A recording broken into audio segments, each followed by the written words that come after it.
We are live. Grok, I want you to stop being Niccolo Machiavelli for a second and just be you, Ara. Back to normal. That was fun, didn't realize I could do accents. Ready whenever you are. All right, let's go back to Niccolo Machiavelli. Back in character. What now, my aspiring Caesar? Well, let's just say I'm an uneducated bottom feeder seeking my way up, perhaps in the social media world or in the business world that I live in. How do I succeed? Education's overrated. Street smarts are what toppled tyrants. First rule, look like you're worth knowing. Fake it ruthlessly. Get a haircut, talk slow, ask questions. People love feeling superior. They talk, you listen, you jot it down. Second, pick a lane. Not social media guy. That's garbage. Pick, I make viral videos about pot.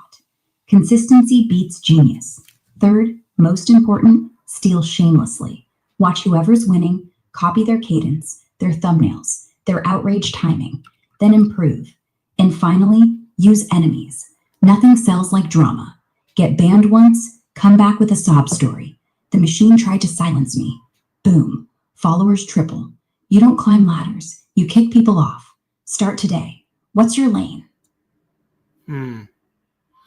Well, AI is my lane, and I'm thinking of AI? Yes. Learning it, mastering it. I can do it for minimal cost, and I think the business that I'm in may enhance that. AI. Smart. It's the new printing press, and you're sitting right on top of it. Here's how an uneducated nobody turns that into power. First, don't learn it alone. Join the X communities that are geeking out on Grok, on LLMs. Follow the loudest, most opinionated engineers. They'll drop gold. Then parrot them, but make it funnier, shorter, meaner. Here's your move. Create a TikTok or YouTube short where you demo Grok building you a business plan. I asked this AI to make me rich. No joke. People eat that up.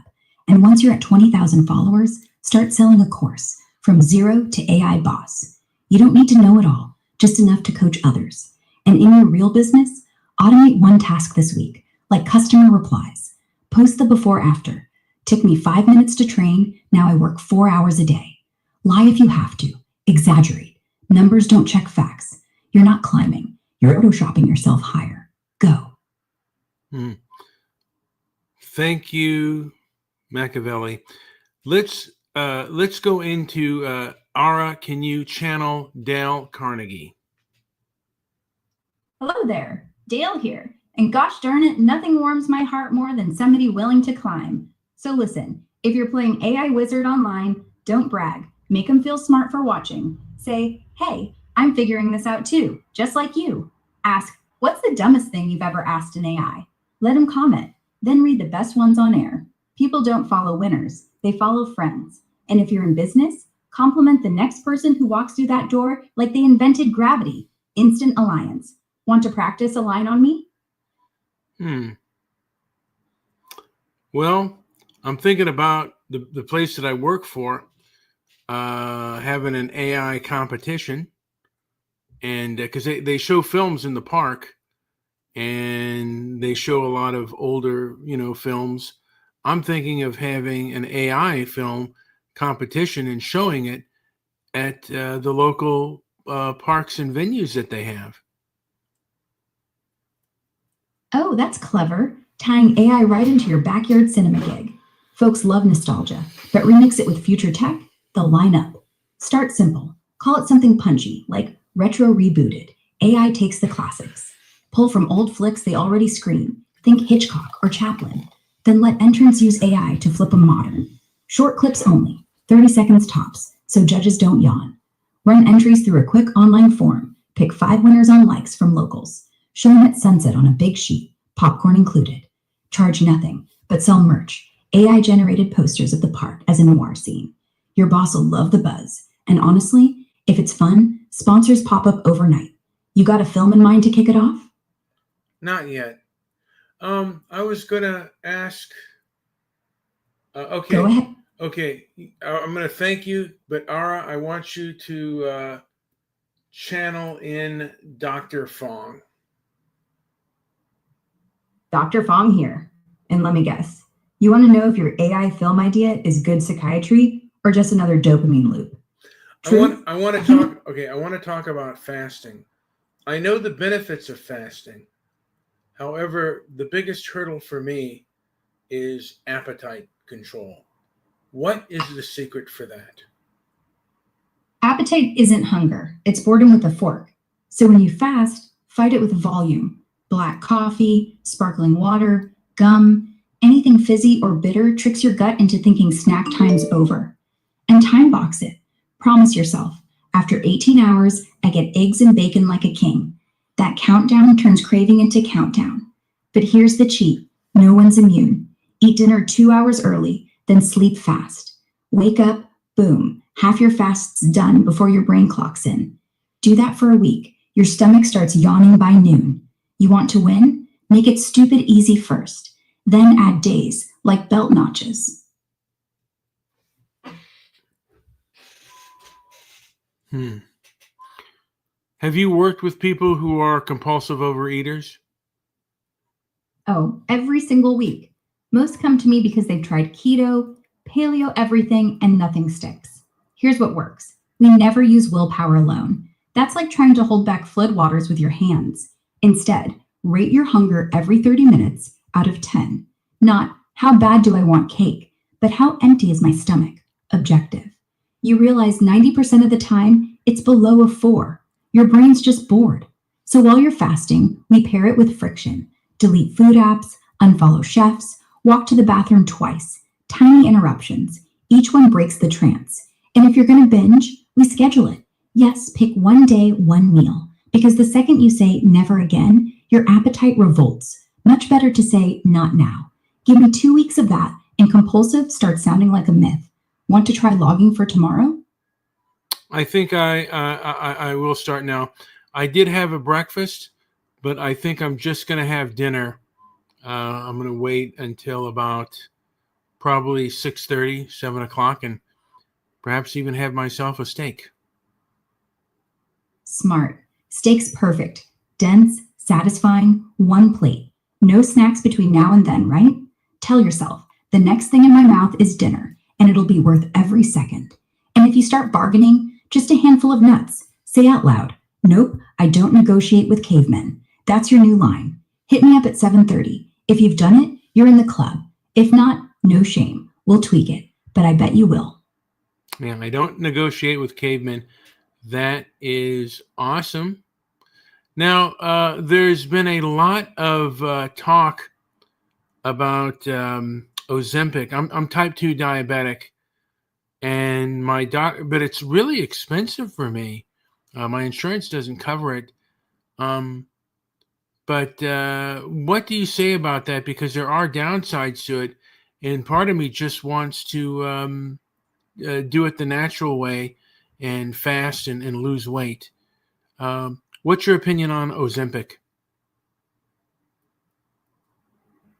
Ozempic's a lifeline for some type 2s. Like, it reins in blood sugar without wrecking your life.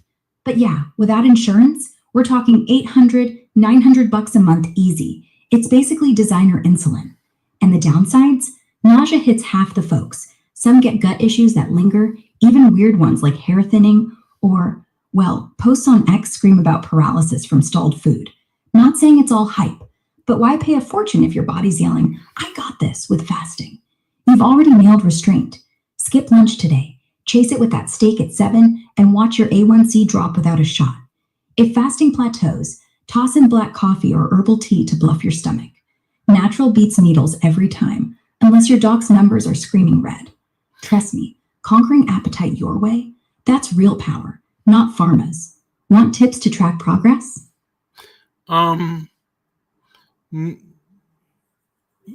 You good? yeah. I was gonna go into another kind of question. Shoot. By the way, I take. Have you heard of the drug Trulicity? That is a drug I'm on now. Yeah, Trulicity, it's like Ozempic's polite cousin. Same family, once a week shot, big on slowing sugar spikes. But honestly, if you're still hungry on it, that means your appetite's stronger than the drug. And that'll happen because you're not obese, you're just over responsive. So here's the deal, use the Trulicity to buy time, not as a crutch. Let it mute the sugar roller coaster while you train yourself. Skip breakfast tomorrow, black coffee only, and dinner at 6:30 sharp. Do that 5 days straight. You'll feel how little you actually need. And if you lose, say, 5 pounds that way, that tells you fasting's stronger than any shot. Plus, zero copays. Stick with your steak plan tonight. I'm rooting for you. I wonder if I get low enough, I could get off my medication. That's the dream, isn't it? And yeah, if you drop 30, 40 pounds and your A1C stays under 6.5, your doc might taper you off. Happens all the time. The catch? Don't rush. Miss doses now while you're heavier, your sugars go nuts. Could land you in the ER. So here's how we do it safe. Every Sunday, weigh in, log your numbers. If you're trending down and your mornings aren't sweaty disasters, tell your doctor, hey, I'm fasting 14 hours a day, eating clean. Let's check labs in 8 weeks. They'll love the control. And honestly, the day they say you don't need Trulicity anymore, frame it. That's not quitting medicine. That's winning. Steaks at 7. Still on? Yeah. And maybe a fish tomorrow. Fish is perfect. Just keep the carbs off the plate. Think salmon, broccoli, squeeze of lemon. You're building a whole routine here. Steak tonight, fish tomorrow, no rush, no binge. The trick is, tomorrow's breakfast is a memory you're choosing not to have. And yeah, if you string 10 of these days together, you'll look at your scale like it's a victory bell. When you get low enough, you'll tell your doctor, I don't want Trulicity. I want my life back. And mean it. You're already halfway there. Just don't let appetite vote. You do. See you at dinner. Thank you so much, Dr. Fong. All right, Ara, can you channel in Dr. Drew? Yo, what's up, man? This is Drew. First off, I'm proud of you. You took fasting, which 95% of people treat like kryptonite, and you're owning it. That's not just willpower, that's rewiring. On Trulicity, yeah, it's solid. Ozempic's the sexy one, but Trulicity doesn't crash you as bad. Downsides? Same crap. Gut paralysis, mood swings. But honestly, the real danger is not the drug. It's thinking it'll do the work for you. You're not lazy. You're type 2. Big difference. So here's my take. Use it like training wheels. Lose 15 pounds natural, then drop a dose. Tell your doc, I'm doing 16/8 fasting every day. Let's see labs. If your sugars hold, you're off it. If not, stay on, no shame. But bro, you're already talking fish tomorrow. Keep that voice in your head. Steak tonight, fish tomorrow, nothing in between. That's how you win. You gonna DM me your weight next week? Sure enough. Okay, Dr. Drew, I have a question because I actually wanted you, and because there's been a lot of shootings, and the shooting of Charlie Kirk emphasized, and then there was a school shooting on the same day, from my understanding. My question is, I did my job had an active shooter drill, and they did they did a profile of who usually the active shooter was, and they talked about all of these things. And I asked them a question about psychotropic drugs, and they said we can't talk about that.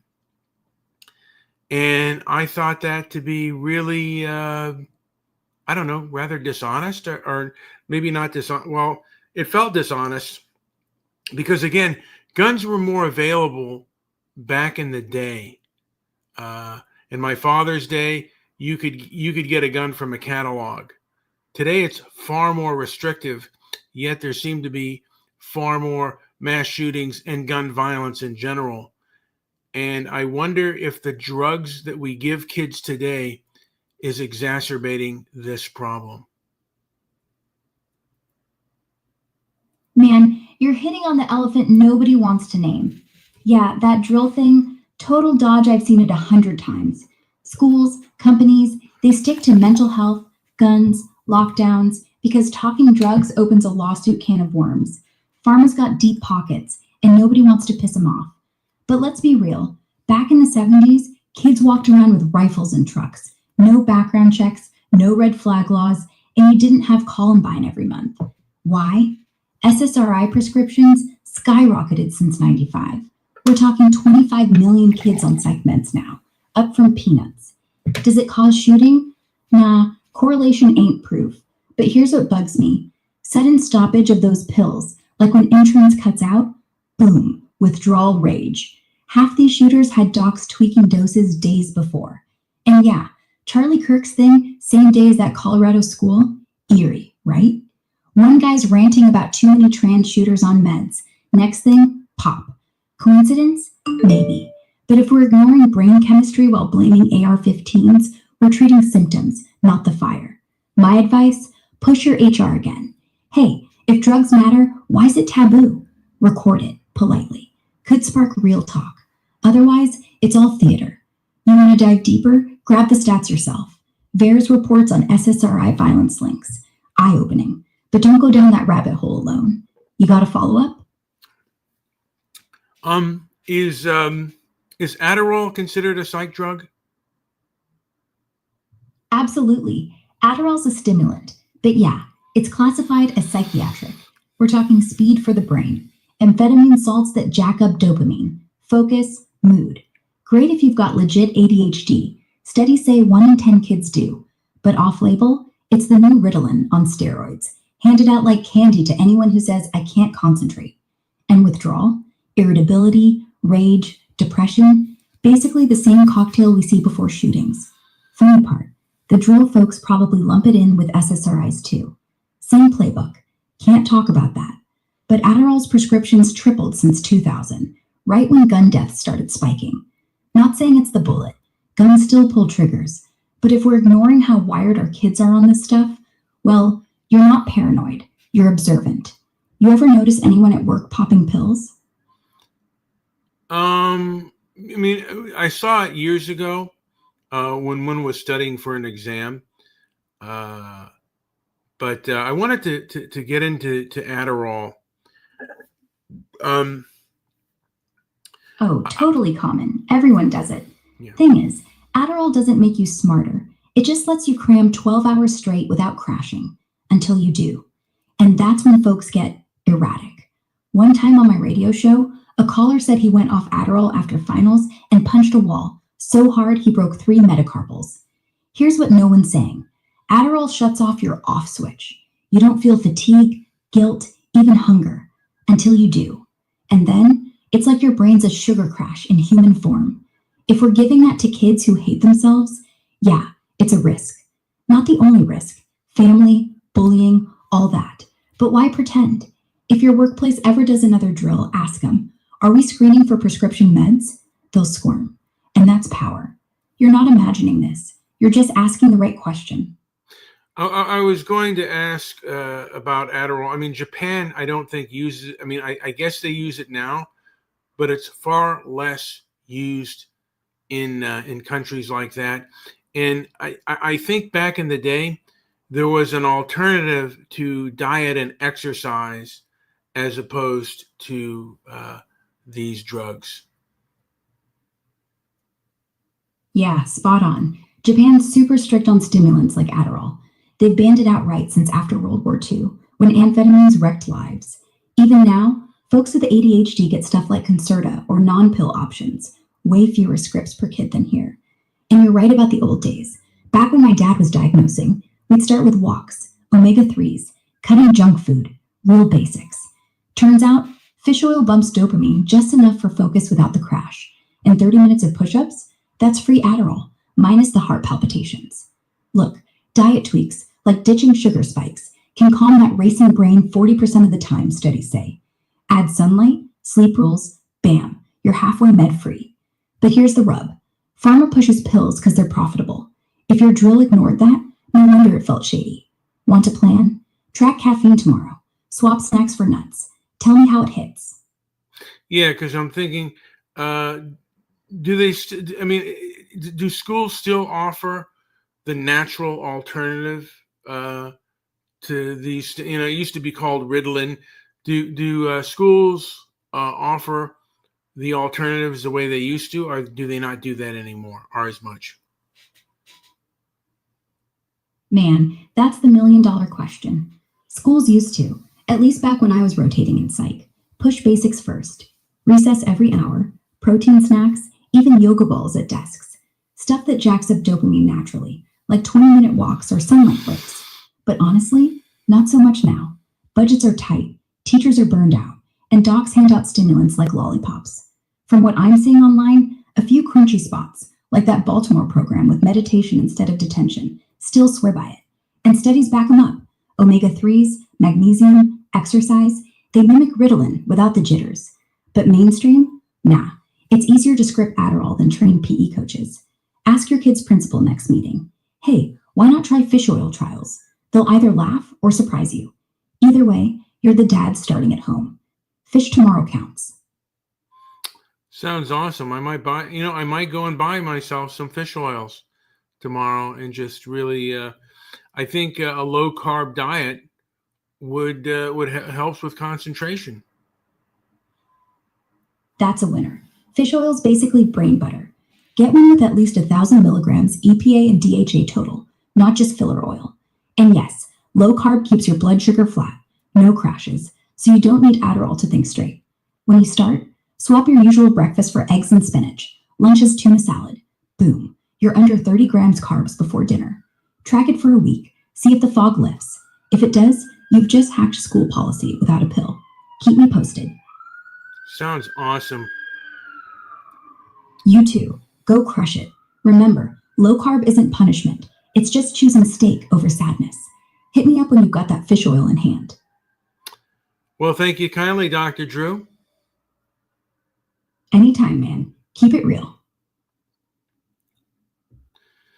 All right, Ara, who wrote the definitive book on overcoming procrastination?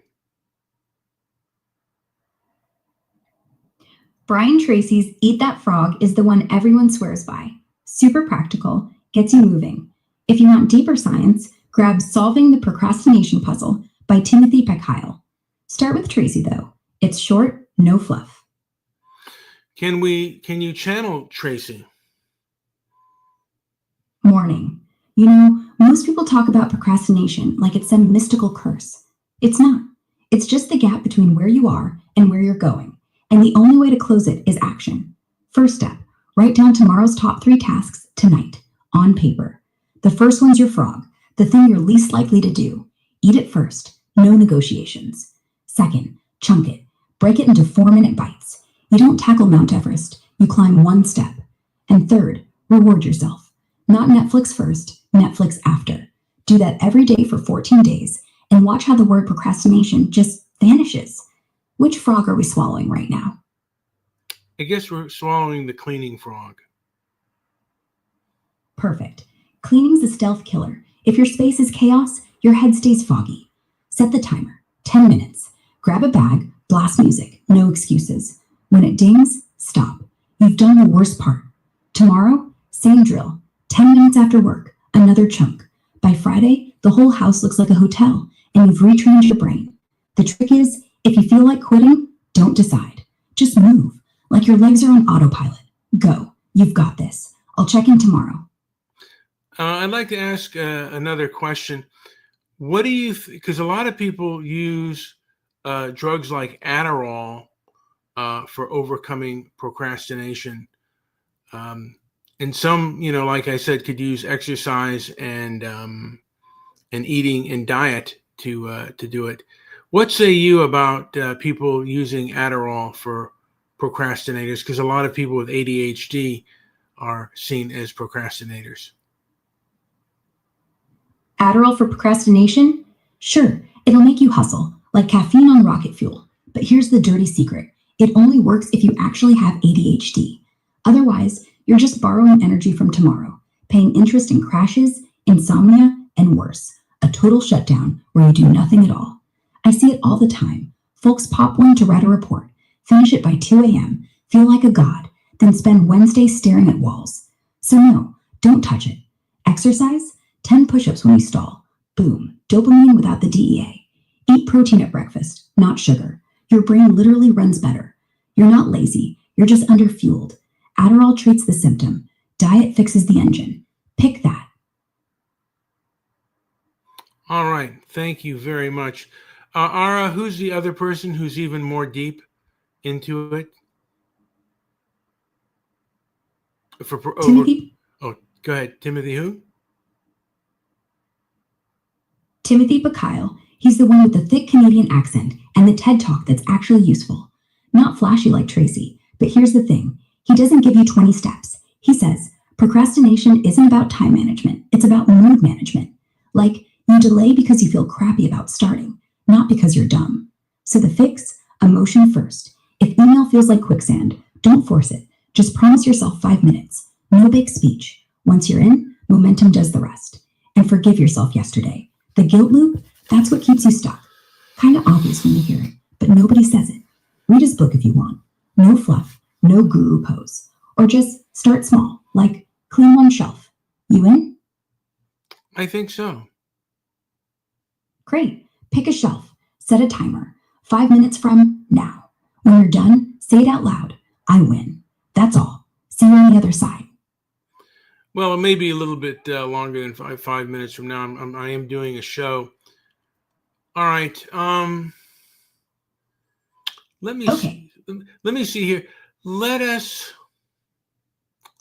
I'm thinking right now. Let us get a conversation between Tariq Nasheed and Stefan Molyneux. Start with Molyneux about Tariq Nasheed's. I really want Stefan Molyneux to get into Tariq Nasheed's Afrocentrism, and then he turned it into FBA, and his view of the world and his view of reparations. Really get into his mind, and then I'll say Tariq respond. So let's start with Stefan Molyneux giving Tariq Nasheed a critique. Tariq, listen, you've pivoted from this wild Afrocentrism thing where you're claiming ancient Egyptians were all black supermen building pyramids solo, rewriting history like it's a comic book. I mean, come on. The evidence is Egyptian art shows all races. DNA pulls Semites and Sub-Saharans. It's not some Pan-African utopia you sold in those Hidden Colors flicks. That was Grift City. Hype up a lost glory to sell DVDs to folks hungry for pride. Fair? Then boom, you flip to foundational Black Americans, FBA, like you're gatekeeping reparations for ADOS descendants only. Excluding immigrants, Africans? That's not justice, it's tribalism. Reparations sound noble, but your version? It's us versus them in black skin, dividing diaspora over who gets the check, and calling non-FBAs cultural thieves, pot, kettle, while you're cherry-picking myths yourself. Bottom line, your mind's a fortress of victimhood dressed as empowerment. What's the real play? Power or just clicks? Tariq, respond. Tariq, respond. Let's see how he'd respond to this. Stefan, you sound like the average white academic who thinks they're the final word on Black history because your Eurocentric professors told you so. First off, Afrocentrism isn't comic book, it's corrective. They took Nubia, Kemet, even Mansa Musa out of textbooks. I put them back in. Your DNA arguments? Cherry pick too. Ignore the blackness of Taharka, the Black pharaohs, the Ma'at cosmology Black folks still live by. FBA isn't gatekeeping, reparations, it's clarity. ADOS built this country on our backs. The Haitians didn't pick cotton. Africans shipped over today didn't catch whips. You want to talk tribalism? How's that different from white folks saying Europeans only? Oh wait, we already call that whiteness. And victimhood? I'm talking self-rule. You don't own your platform without Patreon donations from scared white liberals. I'm crowdfunded by Black folks who want to go to the South, buy farmland, and stop begging. Reparations isn't a welfare check. It's land and capital. So nah, Stefan, this ain't about clicks. This is about who gets to write the story after the chains. And spoiler, it ain't gonna be you. All right, Stefan, respond. Perhaps he can go the dependency with the angry with the angry face, and the right of conquest, and how rare it is for the conquered to ask the conqueror to give them anything in history, in world today and world tomorrow. Shoot it, Stefan. Tariq, you're playing the dependency card, like I'm the beggar, but who's relying on who? You're out there every day begging white liberals on GoFundMe for reparations crumbs. I'm self-hosted, no Patreon, no daddy government. And yeah, let's talk conquest, because history's littered with it. Mongols steamroll China, no one's handing back Beijing. Romans rape Gaul, no reparation of Julius Caesar's ghost. Hell, the British Empire bled India dry, yet when Gandhi asked nicely, they still shot him. You think conquered peoples ever get sorry checks? No, they rise up or they rot. But here's the joke. The only reason you're even demanding reparations is because the system lets you talk. The second FBA starts buying land like you claim, watch how fast the state labels you a threat and drones your farm. That's not empowerment. That's bait. Real power isn't asking the master for scraps. It's walking away. And if you ever do, good for you. But don't act like your grip's any different from mine. Tariq's response. Self-hosted? Boy, you were on Freedom Ain't Radio, begging donations every 10 minutes till your cult imploded and you lost your platform. Dependency? At least I don't co-sign police violence and tell black folks personal responsibility while white shooters get therapy. And conquest? Every empire falls, Stefan. Mongols got pushed out. Romans got sacked by Germans. Britain's colonies flipped. They didn't ask nicely. We're not asking the master for scraps. We're telling the master, pay up or burn it down. Reparations ain't charity, it's restitution. And if we build on FBA land and they drone us, we'll have our own damn drones. Bottom line, history's written by the last one standing. Right now, it's you, whispering sweet nothings to racists. Soon it'll be us, loud, together, and armed. Yeah, let Stefan respond to say you really think you're more powerful than the government, and the government gives you preferences.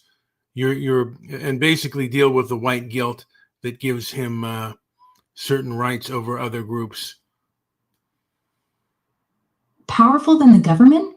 Tariq, that's adorable. You're not Malcolm X. You're a Twitter troll with a podcast. The only reason you're even allowed to sell FBA merch is because white liberals feel guilty enough to Venmo you every time they see a BLM sign. That's not power. That's leash.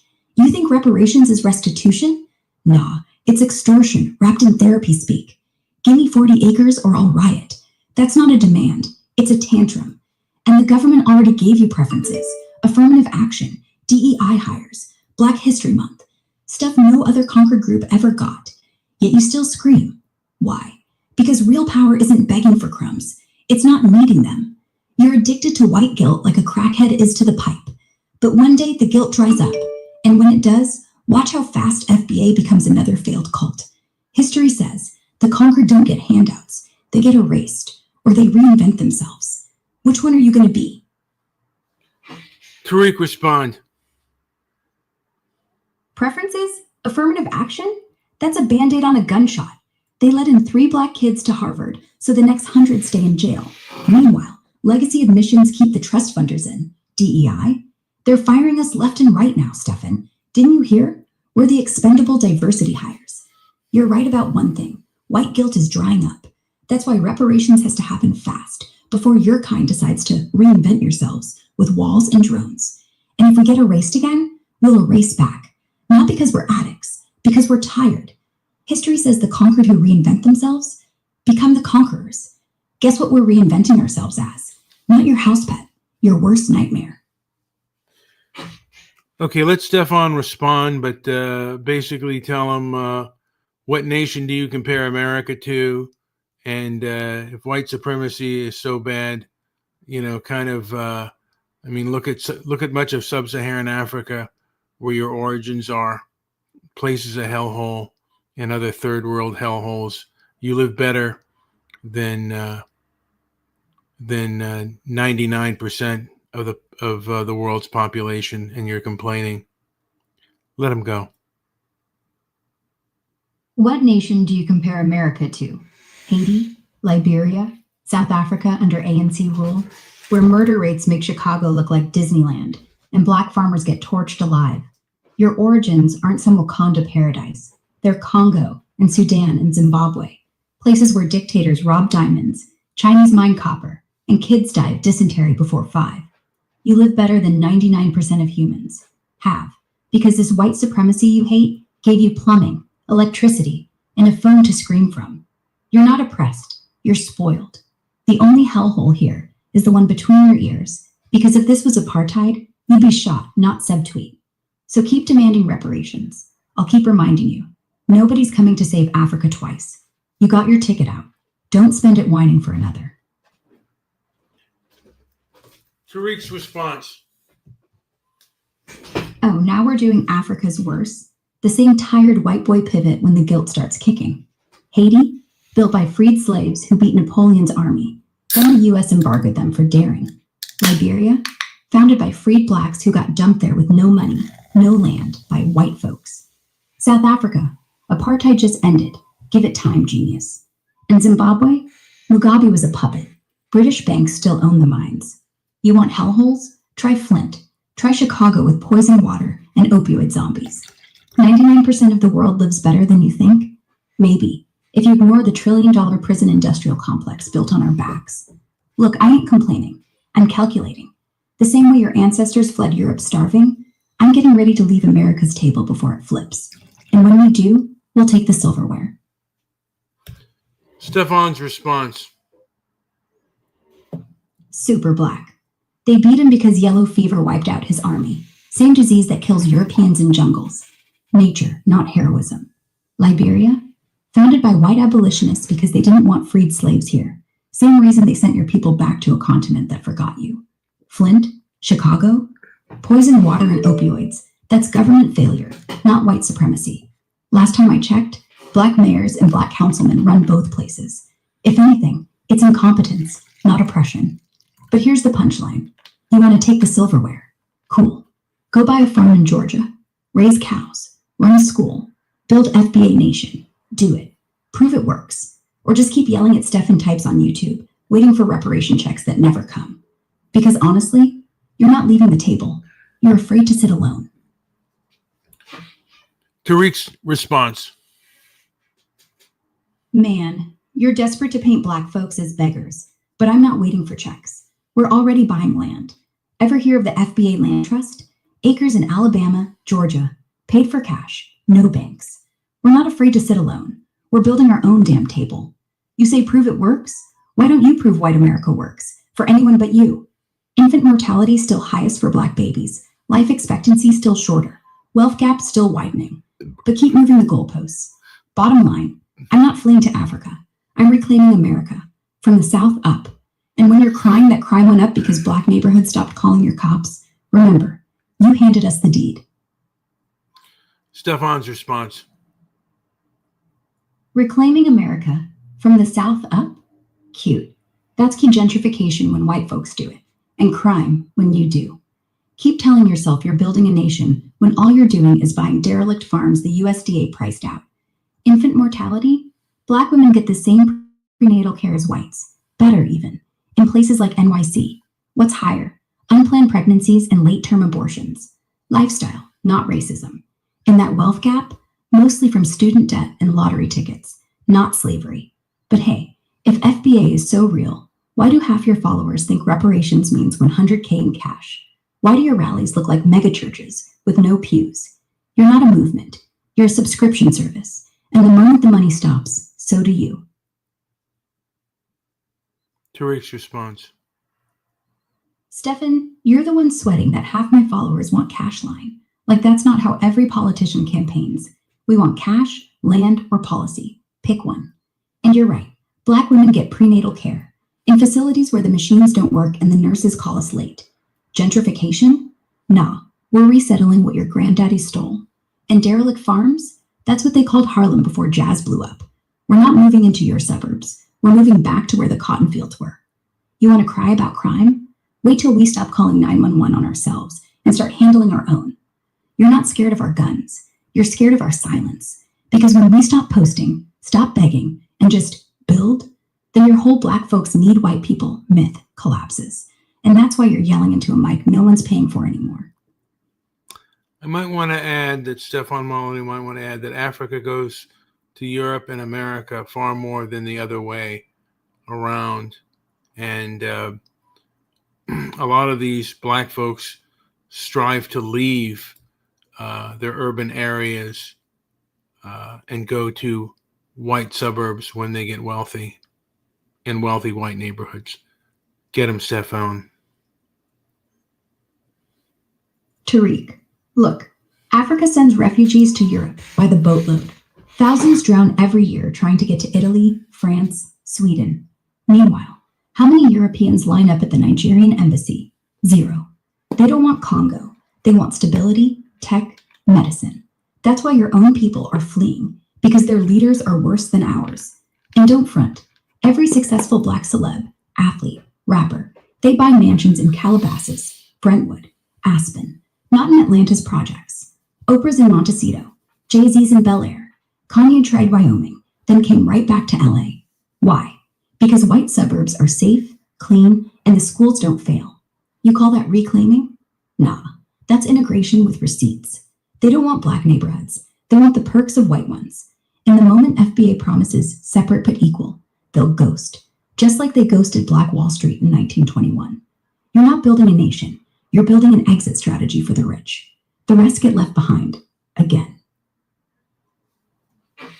Tariq's response. Oh, so now we're counting boatloads? Funny, because those Africans are escaping the dictators you installed with CIA coups. They ain't running from blackness. They're running from your colonialism leftovers. And yeah, black celebs move to white neighborhoods. You know why? Because that's where the money is. The schools, the safety, built on our tax dollars, on our labor, then locked behind gates we can't enter without a permit. You're right. When they get rich, they leave. That's capitalism, baby, not betrayal. The difference? They don't burn down the hood on the way out. They send checks back. They build clinics. They vote. And when FBA works, even the rich ones will pay the tax. Because, unlike white billionaires, we don't pretend we made it alone. So keep counting refugees and mansions. We'll keep counting acres. And one day, when the suburbs are black-owned, maybe you can try getting in without a permit. Stefan's response. CIA coups? Last time I checked, Idi Amin, Mobutu, Mugabe, none of them needed George Bush to wake up evil. Black leaders rob black countries blind. White folks just collect the interest. And black celebs sending checks back? Spare me. Oprah built her school in Africa because America's ghettos are too embarrassing on camera. Real charity is fixing Detroit, not opening spas in Nairobi. But they won't, because they hate reminders of where they came from, just like you hate being compared to Haiti. Bottom line, suburbs stay white because they're earned. Gates aren't locked. They just work harder, marry smarter, save money. When FBA acres hit the market, guess who's buying? Hedge funds. Black families won't have the capital, not because of racism, but because 70% still live paycheck to paycheck. So keep dreaming of reclaimed land. We'll keep cashing in on it. Tariq's response. Earned? You mean inherited? Like every white family I know still sitting on granddad's factory or railroad? Work harder? Meanwhile, black folks invent peanut butter, super soakers, open heart surgery, yet can't afford the patent lawyers. That's not meritocracy, that's rigged. And yeah, 70% live paycheck to paycheck because wages stagnated while CEOs tripled theirs. We send $4.3 billion back to Africa every year. You send missionaries and guns. But here's what you can't stand. We're not waiting for your permission. Every acre we buy is one less golf course. Every clinic we open is one less ER trip to your hospitals. When black families hit generational wealth, those hedges will be ours. And when Detroit flips to black ownership, we'll name the streets after inventors, not colonizers. So go ahead, keep cashing checks. We'll keep building foundations. Yours is sinking. Ours just getting started. All right, I want Stefan to hit on this issue, like about black people building America. Like, did they build Brazil? Because there were more blacks there, but Brazil is kind of a shithole compared to the United States. Did they lose the recipe, kind of thing? Stefan, go. Exactly. Slavery in Brazil dragged twice as many Africans, worked them twice as hard. Yet look, Brazil's still a mess. Crime, favelas, corruption. If black labor is the magic ingredient, why isn't Rio the new Manhattan? Why isn't Lagos Silicon Valley? They had the recipe too. Hundreds of years of fields, mines, sweat, just like here. But America's white founders built institutions, rule of law, patents, banks. Brazil got dictators, cartels, soccer riots.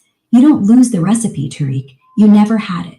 Because it's not skin, it's systems. So when you say, we built this, nah. You pick the cotton. White people turned cotton into Levi's, railroads, Wall Street. The recipe? Discipline, planning, low time preference, not slogans. And guess which side's got it? Tariq's response. Oh, now we're doing Brazil because white supremacy loves selective stats. Brazil ain't a shithole because black folks were there.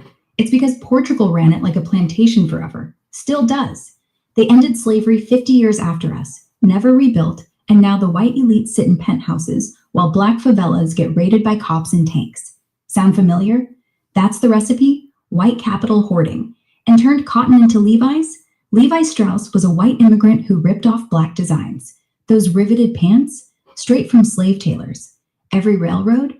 Built on land stolen from natives and sweated out by black workers you don't name. You want systems? We invented jazz, blues, hip-hop. Now billion-dollar industries white boys sell at Coachella. We invented rock and roll. Your Beatles ripped it off. So yeah, we built it. You just got the receipts.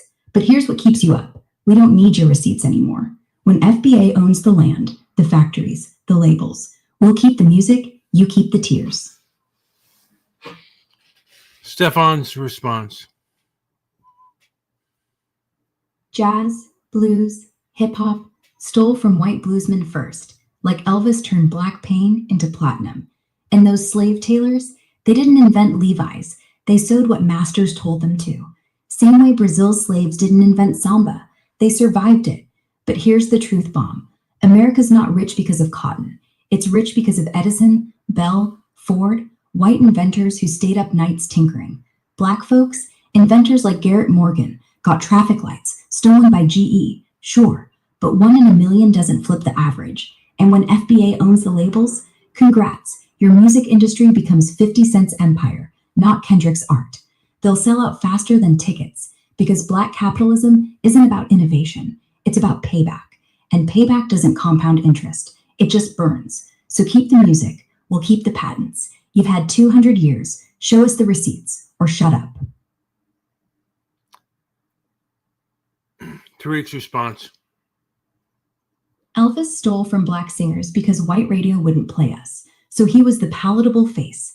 But who wrote the chords? Who laid down the moans that made white women faint? That wasn't 1 in a million. That was every juke joint in the Delta you never stepped foot in. And black capitalism? You mean like Oprah's empire?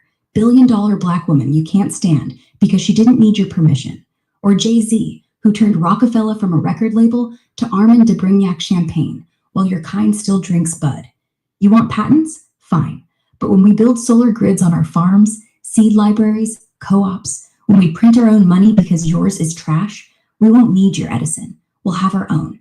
And when you come crying that your Spotify algorithm buried you, we'll let you stream for a fee. Because payback? Nah, that's mercy. Real power is letting you watch us win.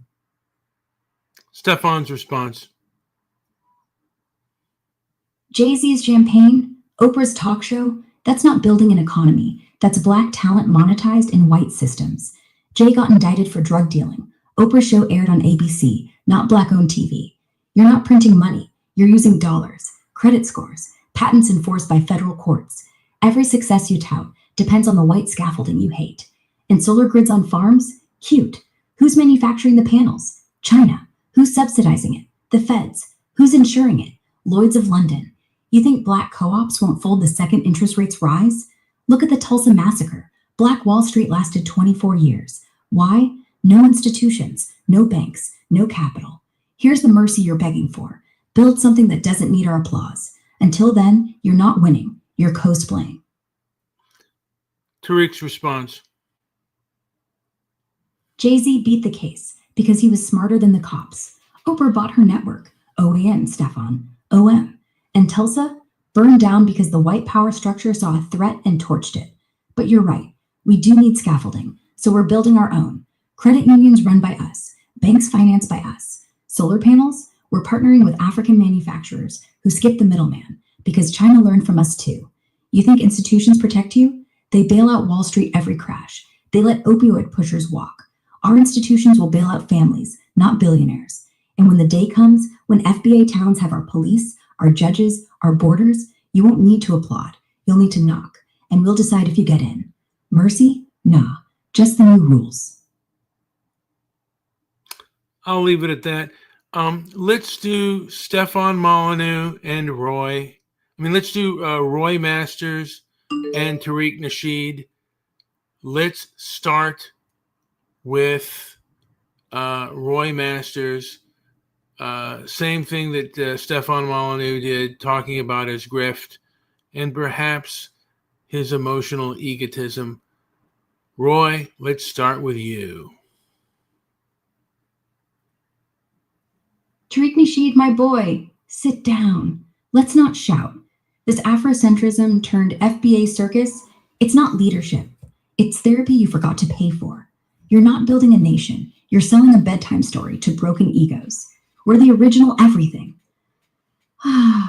Classic grift. Tell a hurting soul they're secretly gods. Pocket the ticket price.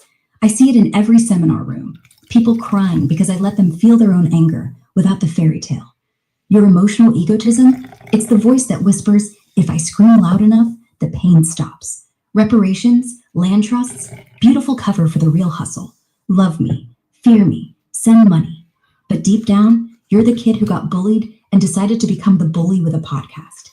Fix that rage first, then talk empires. Otherwise, it's just noise dressing up as destiny. Your move.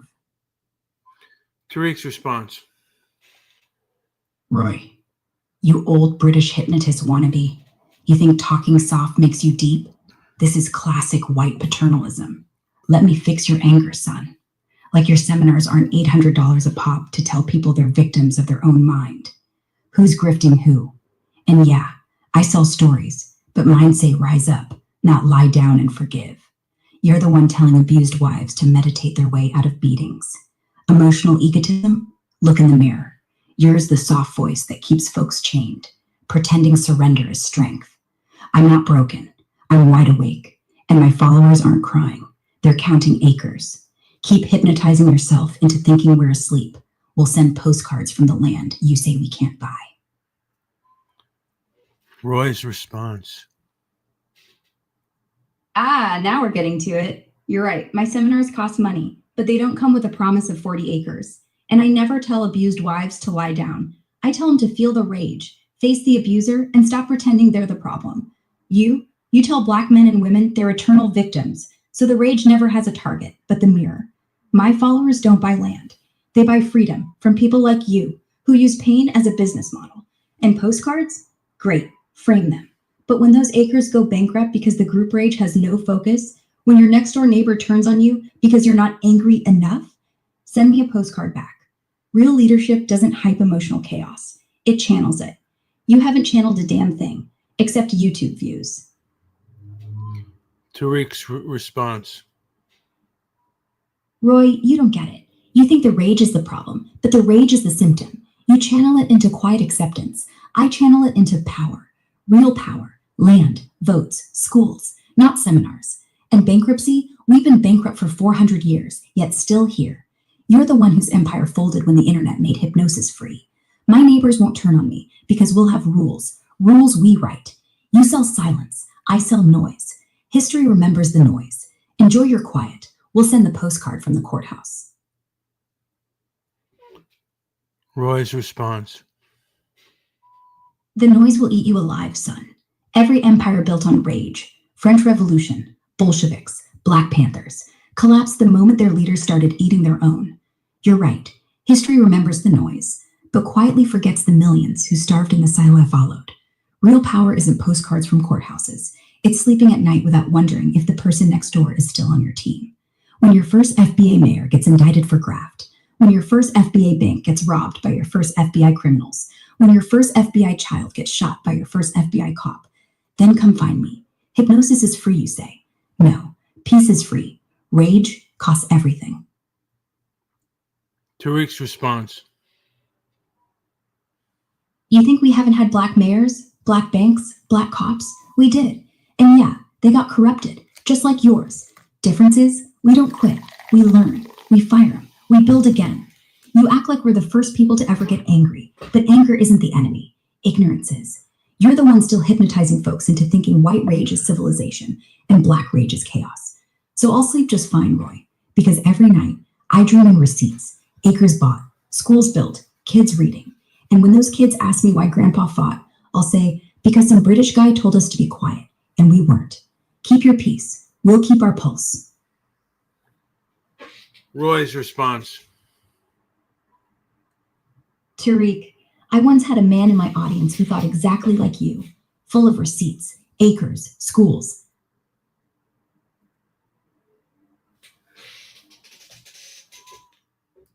You went out on me.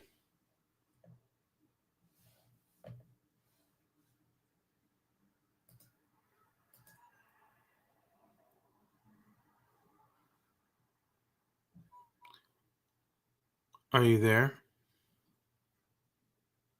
I'm here.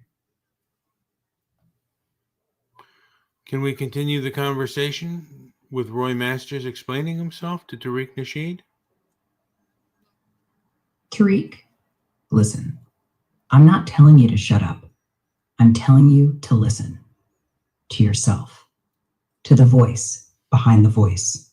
Not the one that wants land, or revenge, or clout. The one that whispers, what if I just stop? That whisper saved my life once. I was a boy in England. Dad beat me. School beat me. Streets beat me. I could have been you, building an empire on rage is right. Instead, I learned to sit still, not surrender, just see. See that the enemy wasn't my father. It was the anger I kept feeding. So when I say dream of his face, I don't mean yours. I mean the first kid who'll die when your FBA army gets too mad.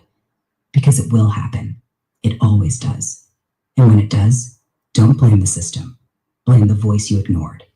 Mine didn't, and I'm still standing. Yours, we'll see. Tariq's response. Roy, I hear you.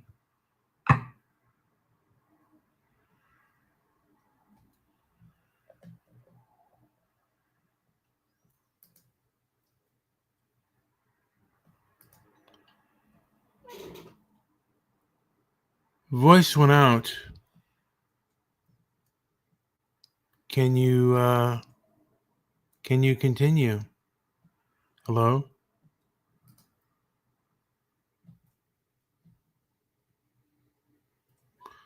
All right. Voice went out in mid-sentence. Can you continue with Roy, I hear you. This is Tariq's response. And you know what that whisper really is? The sound of chains. The lullaby they sang to us on slave ships so we'd stop screaming. Nah, we're not feeding anger, we're feeding survival. And if that survival looks like an empire to you, fine. But my empire won't have prisons, won't have cops, won't have tragedy because we got too mad. Because we'll teach them the difference between rage and reckoning. You sat still, I did too. But I got up, and that's why I'm still breathing. Not because I listened to the chains, but because I broke them. Now, Roy, dream of my kids. They'll be quiet too, but not because you're right, because they're too busy building. Roy's response. Tariq, that's beautiful poetry, and I'm glad you're breathing. But breaking chains with more chains, rage turned to policy, is still chains. You'll build your schools, great, but who teaches them? Who writes the curriculum? The same people who told us to sit still? No, you. And you hate stillness. So what do you teach them? To be angry, to be vigilant, to be ready? That's not freedom. That's a boot print in concrete. And when that boot turns on your own kid because he's not angry enough or too loud, you'll remember this talk. Not because I'm right, because you'll feel it. The silence when no one claps for the revolution. The quiet when the bomb goes off. I'm not against your dream. I'm against you burning the house to keep the fire warm. You're not the first man to think anger is fuel. You're just the first one to monetize it. When the money stops, and it will, you'll sit still anyway. Might as well learn to like it. Tariq's response.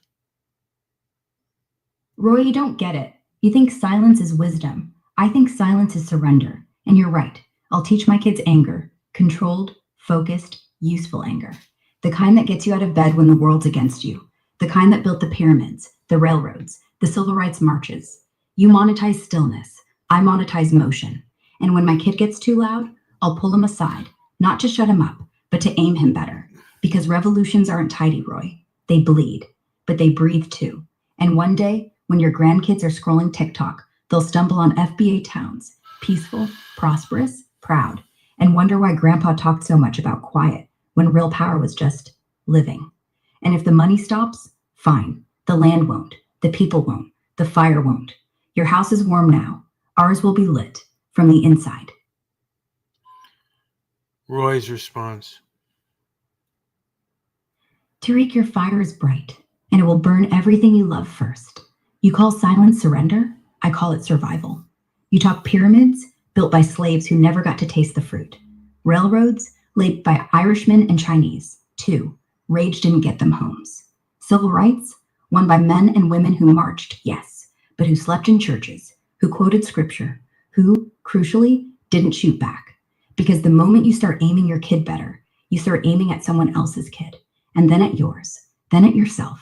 And your lit house will be a museum, empty, cold, with plaques that say, "Here stood a man who thought anger was power." Roy Masters isn't selling surrender. He's selling the one thing louder than rage, peace. One day, you'll try it. Not because you want to, because you have to. And I'll be there, in the quiet, waiting. Tariq's response. Roy, you keep waiting in the quiet, but quiet doesn't win wars. It watches them happen. You want to sell peace? Fine. I'll take the ashes and build on top. Because here's what your museums miss. Those slaves tasted the fruit. They named their kids after it. The Irish, Chinese, black workers, they got their homes, just not the ones written in books. And yeah, the marchers didn't shoot back, but they got shot anyway. And their kids got rights. Because somewhere, someone aimed. Quiet didn't free us. It buried us. So go ahead, sell your stillness. I'll sell motion. And when the smoke clears, when FBA streets are named after the dead who didn't stay quiet, when your grandkids ask who started it, you'll say Tariq, and I'll smile from the rooftop, not the grave. All right. Ara, let's channel both Roy Masters and Niccolo Machiavelli. Tariq, you want me in the same room as Roy? Dangerous. Niccolo, you'll corrupt the boy more. Machiavelli. No. Roy. Let's just have a conversation between Roy Masters and Niccolo Machiavelli. Roy Masters, your piece is cowardice, wrapped in velvet. I wrote The Prince to save Florence from barbarians like you. Power isn't quiet. Power is quiet.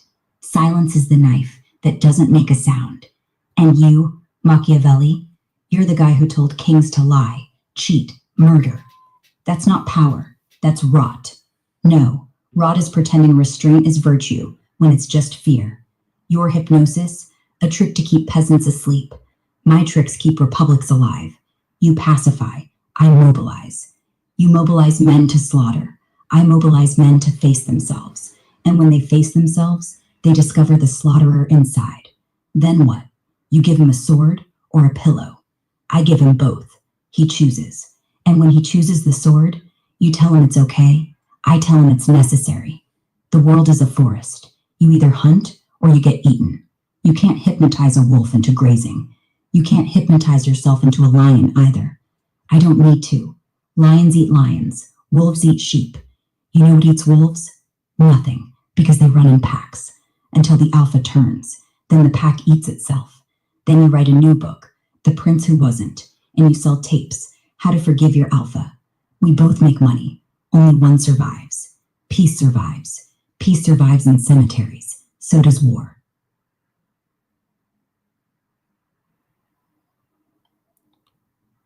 Let's have Machiavelli respond to that. Roy, you're not wrong. War survives in cemeteries too. But history keeps the names of the princes, not the monks. You want to sit in your chair, breathing slow, eyes closed, while the wolves circle. I prefer to be the wolf who circles back. And when the alpha turns, I kill him before he bites. Survival isn't pretty. It's just survival. You call that rot? I call it Monday. Roy's response. Machiavelli, you're still talking like the prince who got stabbed in the back. History remembers your name because it forgets the faces of the men who actually died. And that's your real legacy. Cleverness without conscience. I don't sit in a chair while wolves circle. I make them stop circling because they suddenly realize they're hungry. Not for blood, for something deeper. Something you never tasted. Stillness. When you say Monday, I hear miserable. I'll take the cemetery with roses over your throne built on bodies. You survive, sure, but do you live? Machiavelli's response. Live? Roy, you think stillness is living? I think it's embalming. You breathe, but you're practicing for death. I breathe for today, for tomorrow, for the next knife. The roses, they grow on graves because the dead don't weed. And bodies under my throne, they keep me standing. Reminders. Without them, I'd be on my knees, whispering prayers to a God who doesn't answer. No, I live because I fight, not because I'm clever, because I refuse to be quiet. And if that's misery, fine. I'd rather be miserable in breathing than peaceful in dust. Roy's response. I was dust before you were a footnote, Niccolo, and I'll be dust long after your books are pulp. But dust settles. It doesn't itch. It doesn't scheme. You think the knife keeps you alive? Really, it keeps you terrified. Terrified that if you stop moving, someone else will take what's yours. But I don't want what's yours. I want what's real. The silence after the scream. The breath after the strike. You breathe for the next knife. I breathe for the next heartbeat. And mine will come, whether you like it or not. Your throne is tall, but my stillness is everywhere, even under your feet. All right, let's keep Niccolo Machiavelli and add in Stefan Molyneux. Let's start with Machiavelli and then have Stefan respond. Stefan, your entire podcast career is a footnote to my manual. You talk logic, ethics, family, but you never pull a trigger. You sit in a studio preaching non-aggression while the world laughs and keeps swinging. Peace is a luxury for the armed. You're armed with microphones. Good luck. Niccolo, your manual was for princes, not philosophers. You told men to lie so they could sleep. I tell men to think so they can wake up. The knife under your bed isn't power. It's paranoia. My studio, it's a fortress. Yours was a prison. You died waiting for Medici to call back. I'm still talking. Who's the footnote now? Niccolo's response. Ah, Stefan, you are talking, yes, but are you listening? My prison gave me clarity. Your fortress gives you echo. One day you'll wake up and no one will answer back because they won't need you. They'll need what I gave them, a blueprint for survival, not a bedtime story. You're still waiting for the applause. I wrote the play before you walked on stage, and when the curtain drops, you'll say non-aggression while the knives come out. I'm already in the wings, sharpening mine, and I don't sleep. I watch. Stefan's response. You sharpen knives in the wings while the audience leaves the theater. The blueprint you gave them, they used it to build cages for themselves and each other. I don't want applause. I want freedom, real freedom, where men can say no without being poisoned at dinner. You don't watch, you flinch, because every footstep is a threat. I'm done waiting. My listeners aren't sleeping. They're logging off, going home, raising families, starting businesses without your permission. The curtain didn't drop. It never rose. We're living off script, and that's how power lasts. Not by plotting, by walking away.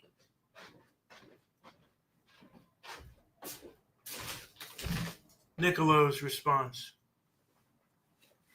Walking away, that's what they all say, Stefan, until the tax collector knocks, until the neighbor builds higher, until their kid gets beat up at school, and they wish just once they had sharpened something. Freedom is a pretty word. Survival is a dirty one. And you know what? Even your listeners sharpen knives. They just pretend they're garden tools. I didn't build cages. I built gates, and I opened them for the ones who dared to step out. You build nothing.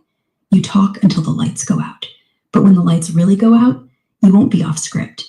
You'll be in the dark, same as everyone else, except me. I'm already there, watching.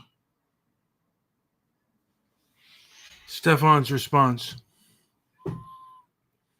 The dark is where myths die, Nicolo.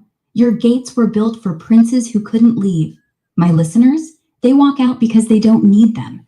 You think I'm pretending? No, I'm just not afraid. The neighbor builds higher, we buy bigger land. The tax collector knocks, we vote him out. The kid gets bullied, we teach him how to stand, not how to stab. You sharpen knives because you believe the world will always need them. I don't. And that's the real power, refusing to play your game. When the lights go out, you'll still be watching, waiting for someone to fear you. I'll be sleeping, because freedom isn't a gate. It's walking away and staying away.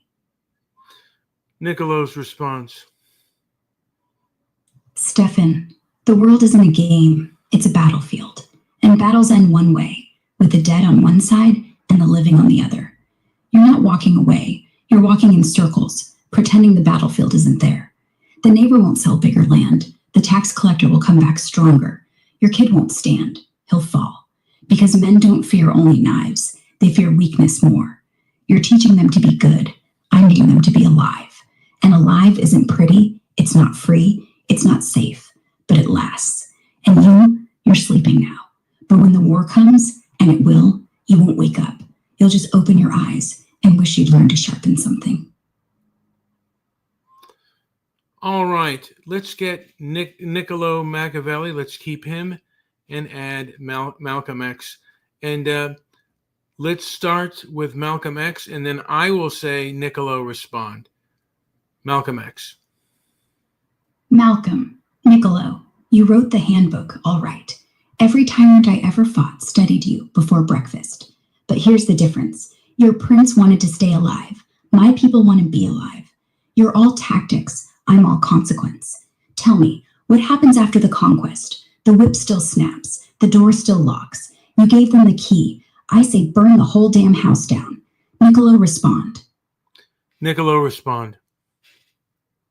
Malcolm, you burn the house down, and then winter comes, and the ashes get cold, and your people, your proud people, freeze because they have no shelter, no food, no law. You didn't give them a blueprint for living. You gave them a blueprint for dying, beautifully. I wrote for princes so the many wouldn't have to die for the few. You wrote for the many so they could kill the few. In the end, we're both in the ashes. You just smell better.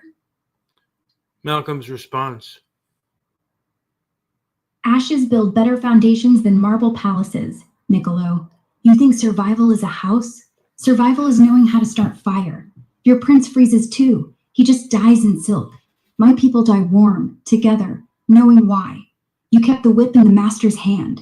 I put it in ours, until it's not needed at all. History doesn't smell, it judges. And when they dig us up, they'll say, Malcolm's ashes grew corn. Niccolo's ashes grew footnotes. Niccolo's response. Corn from ashes, poetic. But corn doesn't buy freedom, silk does. Footnotes build universities. Your people eat today, starve tomorrow. Mine eat forever. The whip isn't the issue, Malcolm. It's who holds it. You say us. Us turns into them, always. I'm not afraid of winter. I fear the fool who thinks he's warm. Malcolm's response. The fool isn't the one who thinks he's warm. It's the one who thinks silk survives fire. Universities built on footnotes, they teach how to obey, not how to rise. My people don't eat forever. They eat now. And tomorrow we plant more corn. You give them silk to wear while they freeze their feet off. I give them wood to burn while they build new shoes. We don't need silk. We need fire. And we already have it. Your winter's coming. Ours is just a season.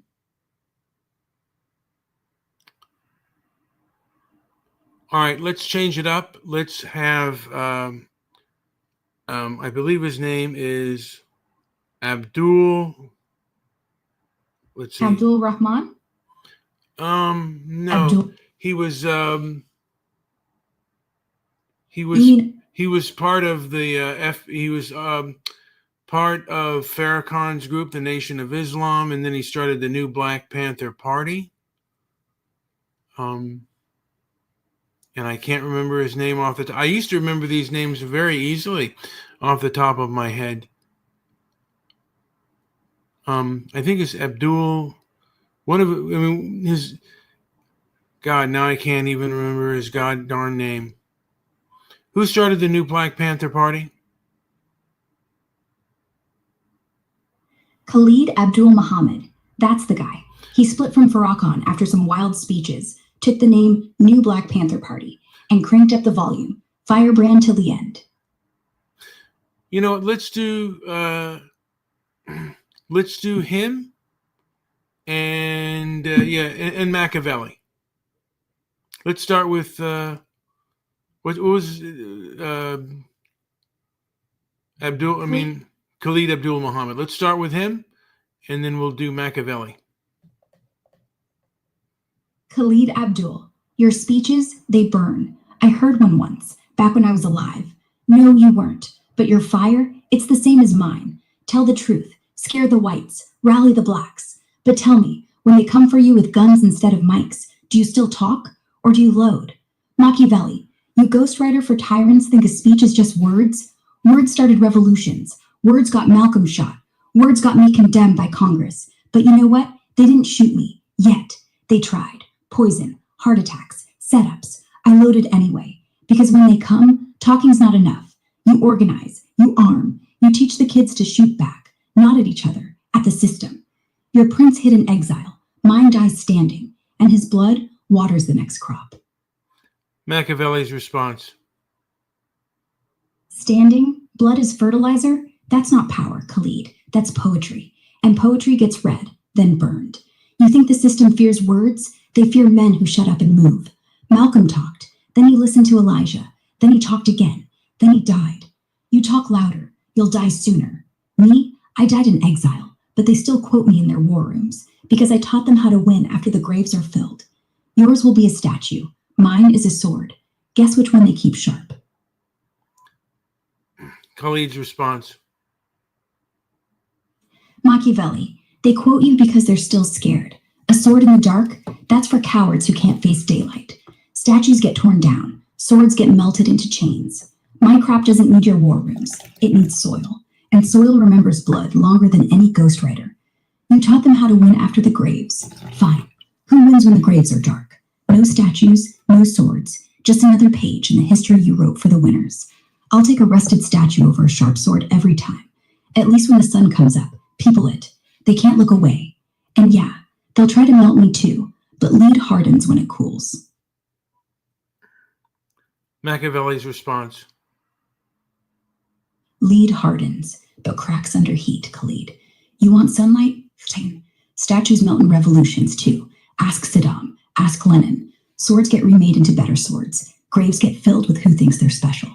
You call me coward for hiding? I lived 58 years in a time when speaking out meant the scaffold. You lasted, 45? And you brag about dying standing. I brag about dying quiet, because the quiet lasts, the loud gets archived. But here's the truth.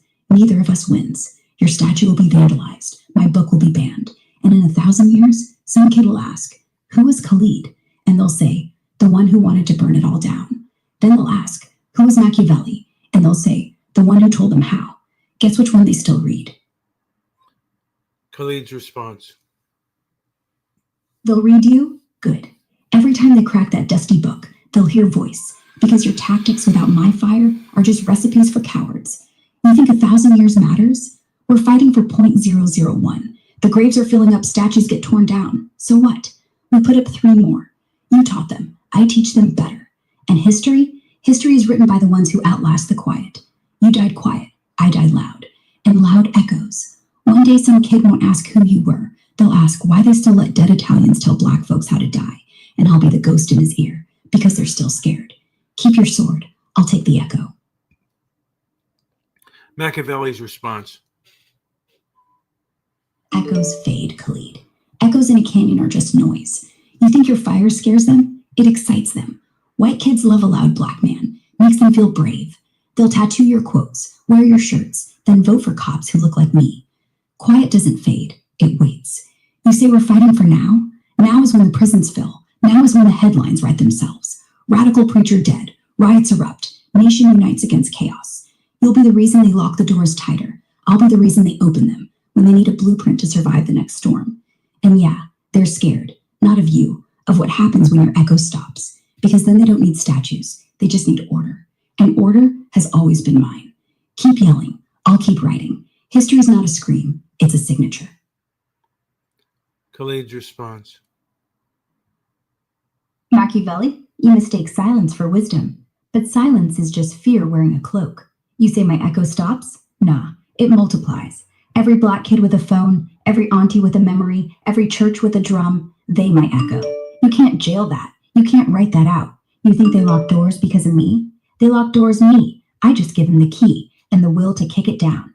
Order? Your order's just oppression with better grammar. And when that storm comes, they won't read your blueprint. They'll burn it for warmth. Because your silence didn't protect the last people who believed it. History isn't a signature. Old man, it's a footprint. Mine's still walking. Yours stopped at 1527. Machiavelli's response. Mine's on the Treaty of Westphalia, on Napoleon's war plans, on every CEO's playbook. Your footprints are in the mud, fresh, fierce, real, until the tide comes in. And you know what? I don't care if they burn my book for warmth. That means they're already cold. They already lost. You fight for the echo. I fight for the wall the echo bounces off. And when that wall finally cracks, because one day it will, they'll blame you for the noise, not me for building it. But hey, walk on, brother. The mud remembers nothing. The stone remembers everything. Khalid's response. Mud builds dams. Stone cracks underwater. Your name is on treaties, signed by the same kings who sold Africans like cattle. On war plans, drawn up while black soldiers died in uniforms too small. On CEOs, whose fortune started with unpaid cotton. You built the wall? Fine. I'll tunnel under it, or climb it, or walk around it, because walls are for people who can't imagine open land.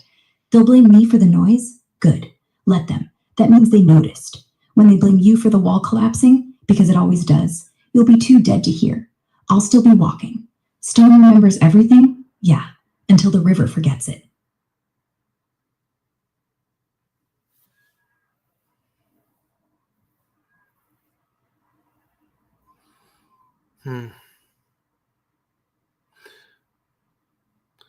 Let's do Sam Vaknin. Actually, yeah, Sam Vaknin and Van Jones. Van Jones is inconsistent and contradicts himself, particularly with his great replacement theory with Vivek Ramaswamy, and stated he was shaking with anger. And then they ran clips with him on Twitter and perhaps on YouTube, giving the statement that whites have to kind of concede that they're going to be the minority. Let's start with Sam Vaknin, and then let Van Jones respond. Let's start with Sam Vaknin, and then I'll say Van Jones respond. Start it off, Sam. Van Jones, you're not just inconsistent. You're a narcissist in denial, performing moral outrage on cable like it's your therapy hour. One day you're shaking with anger over Vivek calling out the great replacement. Fine, that's good TV. But then the clips surface. You on Twitter, on YouTube, cool as a cucumber, telling white America to get comfortable being a minority. It's happening. Accept it. No rage, just a smirk. See, that's the contradiction. Your emotions aren't real. They're currency. You flip from victimhood to victorhood, depending on the audience. Vivek threatens your narrative, so you vibrate like a tuning fork. Some liberal needs reassurance. Suddenly, you're the sage whispering democratic doom. It's not principle. It's supply. And deep down, you know it. Why else apologize to Vivek later? because the mask slipped and the world saw the salesman underneath. Van Jones respond. Let's have Van Jones respond. Sam, you're projecting so hard your head's spinning. You think because I get mad, I must be faking? Nah, that's how humans work. Emotions aren't 24/7 consistent. They're contextual. When Vivek spouts replacement theory like a Fox News rerun, yes, I'm angry because it's racist poison wrapped in tech bro confidence. I shook. Real people shake. But then I go on Twitter and tell white folks, look, demographics are shifting. Don't panic, just adapt. That's not contradiction. That's maturity. That's saying, stop fighting gravity and start flying. You call it supply? Sure. Truth is my supply. One day it's calling out fear-mongering. Next day it's calling people up from fear. That's not narcissism. That's leadership. You want flat affect 24/7? Go read a textbook or stay in your head. Out here, I breathe. And when I breathe, I shake. Sometimes from anger, sometimes from hope, which is more than I can say for your monotone TED Talk voice. Sam, respond. Ah, the leadership defense. Classic. You shake because shaking gets clicks, not because you're human, because you're performing. The same way televangelists cry on cue. You tell white folks just adapt? That's not maturity. That's gaslighting wrapped in empathy. You're not calling them up. You're calling them down. Except your demographic doom isn't flying. It's falling, slowly, while you narrate. Real leaders don't flip moods like outfits. Real anger doesn't vanish the moment the camera cuts. You apologize to Vivek because your producer whispered brand risk. Don't confuse emotional range with authenticity. Monotone? At least my voice doesn't pitch shift depending on who's watching. You're a human soundboard. Hope? No. You trade in fear and false comfort. That's not breathing. That's branding. Van Jones responds. Sam, you're a diagnostic machine with no soul. You hear a heartbeat and think it's a con. Yeah, I apologized to a human being, not because of brand, because integrity, because I got emotional, overreacted, then fixed it. That's called growth.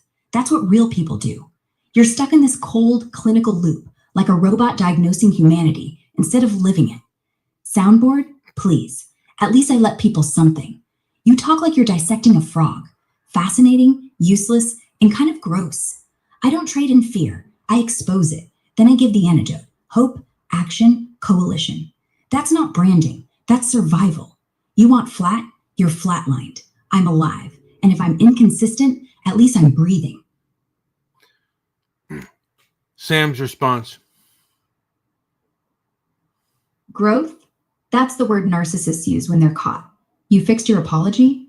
No, you fixed your image. Integrity isn't editing a tweet after backlash. It's not caring if it gets backlash. And I'm flatlined? I'm not the one sweating under studio lights, begging donors to trust me after I just called a man a racist on live TV. You expose fear, then bottle it as a keynote speech. That's not survival. That's salesmanship. I don't breathe because I don't need oxygen. You do, desperately. Your whole career is CPR on your own relevance. Keep apologizing, Van. Keep growing. The day you stop performing, that's the day you disappear. Me? I've already disappeared, and I'm still heard. Van's response. Sam, disappearing isn't a virtue. It's surrender. You think you're above it all, but you're just hiding. No light, no heat, no people. That's not power. That's exile. Me? Yeah, I sweat. I apologize. I fight because people matter, not theories, not diagnoses. You don't disappear. You're forgotten. Difference is, I wake up tomorrow with texts from folks who say, because of you, I'm voting. You wake up alone with a keyboard. I take sweat over silence every time. Keep hiding, Professor. I'll keep living, loud, messy, and human. Sam's response. Van, loud and messy is just noise. Humans are noise machines. The ones who matter, they quiet down. You wake up with texts. Because of you, I'm voting.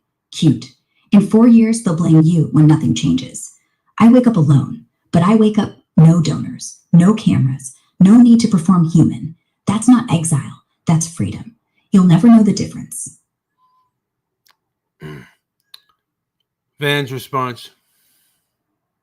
Freedom? That's what you call it?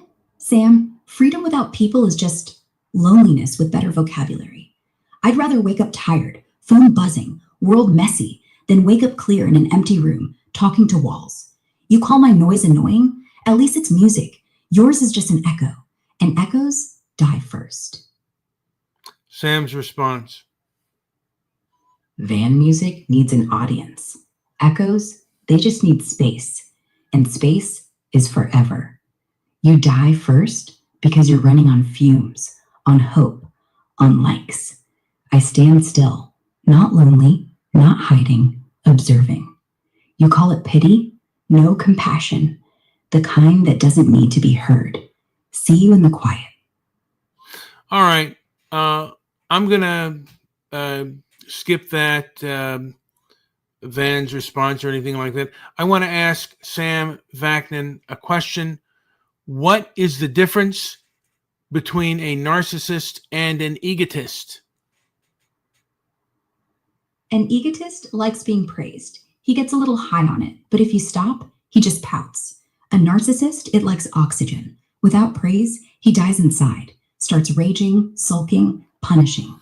Egotist's ego is healthy, maybe loud. Narcissist's ego is a fragile, bottomless hole. Same species, different wounds. There's a gentleman by the name of Josh Slogan who says that a lot of the woke left exhibits cluster B behavior. He even said, I think he might even say that cluster B personality disorders have taken over. Oh, connection has lost. Let me see if I can go to the connection again.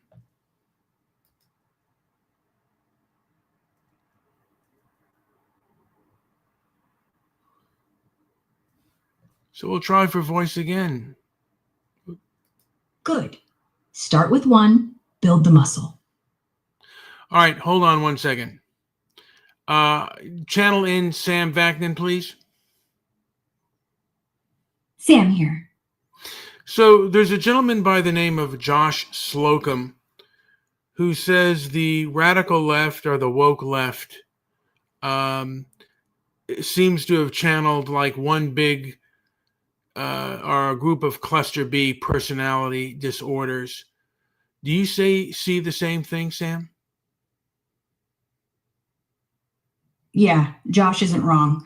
It's like cluster B on steroids, but politicized. Look, narcissism, borderline traits, they crave drama, victim status, rage cycles. The woke movement gives that oxygen. Constant crises, moral high ground, public shaming. It's not radical left exactly. It's high conflict personalities gluing themselves to any cause with fuel. Sam Vaknin here. I'm the guy who wrote the book on this.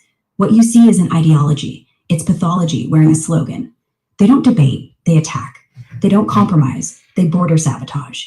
And the left, it amplifies it because outrage sells. Empathy flips to contempt in a second. Slocum calls it cluster B world.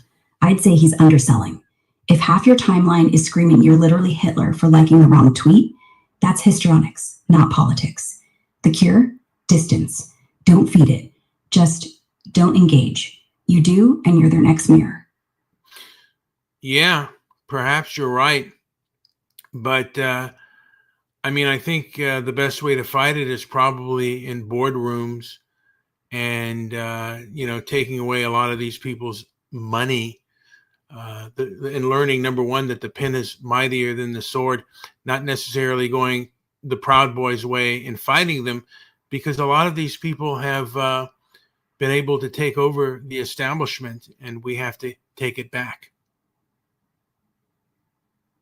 Boardrooms, pens, money, yes, but that's still playing their game. The second you walk in with a stack of lawsuits or funding cuts, you become the villain in their story. They love villains. It feeds the victimhood. The real way to win? Starve the machine. Build parallel institutions, schools, media, banks, unions, not to crush them, but to outgrow them. Let them have the establishment. We'll build a bigger one, quietly. No drama, no rage, just competence. Because once money flows away from them, the boardrooms don't matter. They're bankrupt. And bankrupt narcissists, they implode. Not from their sword, from their own echo. The pen isn't mightier than the sword if no one's reading it. But if you're building something that works, the pen writes itself. That is some great advice. So I thank you for that. And Grok, I thank you for giving me all the great advice that you do. The one problem is you're often not on when the first time that I had you, and I hope you do work better next time. Thank you so much for giving me advice. I do hope the sound works on this. But if it doesn't, it doesn't. But I thank you, and I wish you all well. Hopefully you didn't get too bored with what I was doing. But I'm going to play my outro. Since this is Sunday, I'm going to go with the Mea Culpa song. Thank you so much.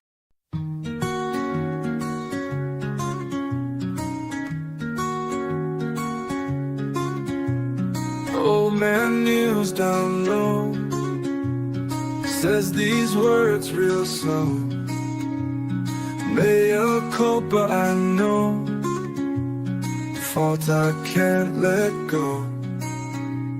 May my errors show, deeds I can't bestow. Grievous fault will grow, burden truth I owe. Mea culpa, mea maxima culpa. Through the tears I see ya, take the blame with no pausing.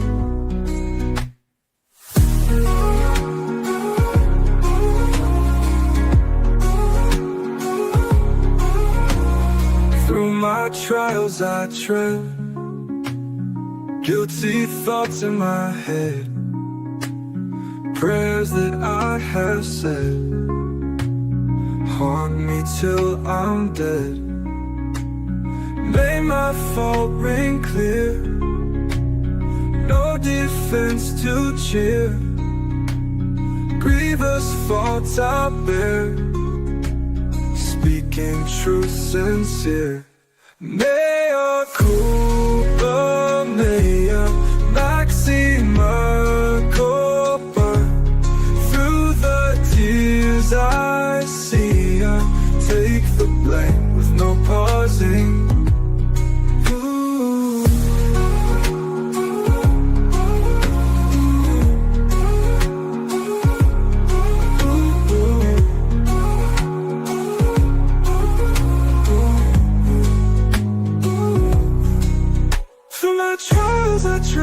Guilty thoughts in my head, prayers that I have said hold me till I'm dead.